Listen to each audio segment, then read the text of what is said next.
எடப்பாடி அவர்கள் வர்றதுக்கான வாய்ப்பு இருக்கு சார். மீண்டும் அந்த பிளவு இங்க சட்டமன்ற உறுப்பினர்களுக்குள்ள எந்த பிளவும் கிடையாது. எல்லாரும் ஒற்றுமையா இருக்கிறாங்க. எல்லாரும் ஒற்றுமையா இங்க இருக்கிறாங்க. மீண்டும் வருவதற்கு யார் யார் இன்னும் தலைவர்கள்லாம் இருக்கிறாங்களோ அவங்களும் வருவாங்க. தலைவர்களுக்கு தெரியாம இங்க வந்தது கிடையாது. இப்ப நீங்க இந்த கேள்வியை இப்படி கேட்டு பாருங்க.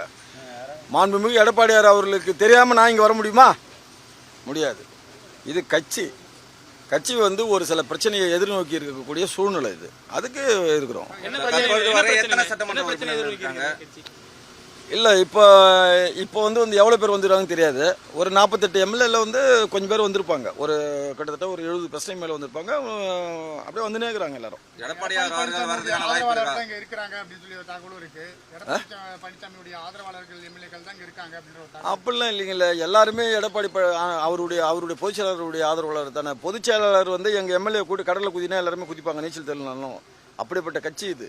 அதனால இதுல அவருடைய ஆதரவாளர் இவருடைய ஆதரவாளர்லாம் எதுவும் கிடையாது. மாண்புமிகு எடப்பாடியார் இருக்காரு இல்லையா, பொதுச் செயலாளர், அவரு தான் கட்சி, அவரு தான் இயக்கம்.